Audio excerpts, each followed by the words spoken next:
You see, this change of attitude, the change of awareness, it sets us on a more useful course, a more positive course. And one of the problems is we get into, and I talked a little bit about this last week, we get into classifying our behaviors as good or bad. And that traps us. And if you remember what little bit I talked about it last week, I'm going to elaborate on some more this morning here, that when we start classifying things as good or bad, oftentimes this causes us to avoid whatever the issue is about which we're making that judgment. You see, if we look at something, say, in ourselves as this is bad, then what we've done is we don't want to associate with that is bad. And so it's like we encapsulate it over here and it doesn't get dealt with. If we just change the terminology that we use to examine whatever the incidents are in our life, like, for instance, the terms I used last week. Stop looking at things as good and bad and think of useful and non-useful. That which adds value and that which maybe doesn't or extracts value.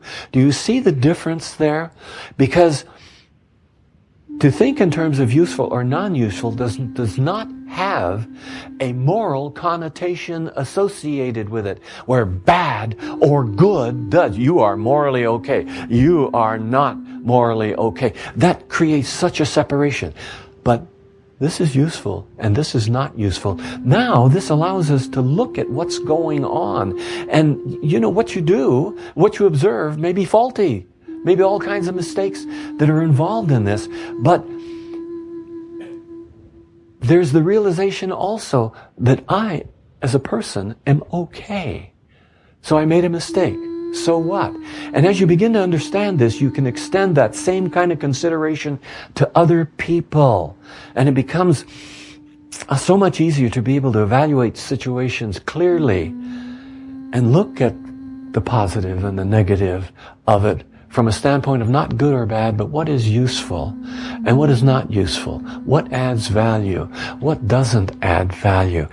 And out of that comes a kind of self-motivation, that something that gets you to move toward that which it is you want to experience in your life. And the reason that it leads to this kind of self-motivation is that shorn of the judgments that we so often carry with us, we begin to see that there's meaning and purpose in virtually everything that we do. And that gives you focus. One of my favorite 5-letter words, focus. Now, another part of all this is another word that is a problem to some people. And that word is the responsibility. Have you ever heard that word before? You see, is truly taking responsibility for your life. And oftentimes if you categorize things in the manner that I was talking about, good or bad, evil or not evil or whatever, it's hard to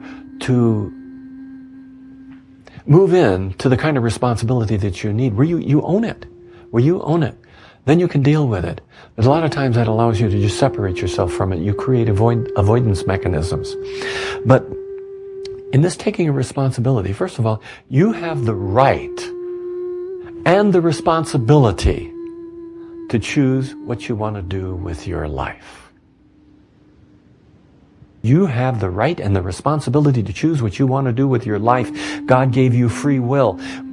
Free will within the bounds of your own capabilities, within the bounds of your own potential, your skills and your talents. You say, well, with God everything is possible. Yes, everything is possible that's possible for you. We each have skills and talents, and my talents are different than your talents. And I have absolute choice in how I'm going to pursue the development of my talents and skills in order to be able to optimize my experience of life. And that's what I mean when I say within the capabilities of, within the bounds of my own capabilities. Now, I'm allowed to make mistakes in my life. I can scream and I can cuss and I can steal and I can cheat. Or on the other hand, I can help, I can support, I can be there to help uplift people and encourage them. And I can change my mind in any of this. That's the choice. I can change my mind and do something else. And this is the divine gift of choice. It's always mine. It's always yours. And you know something? It'll not always be right.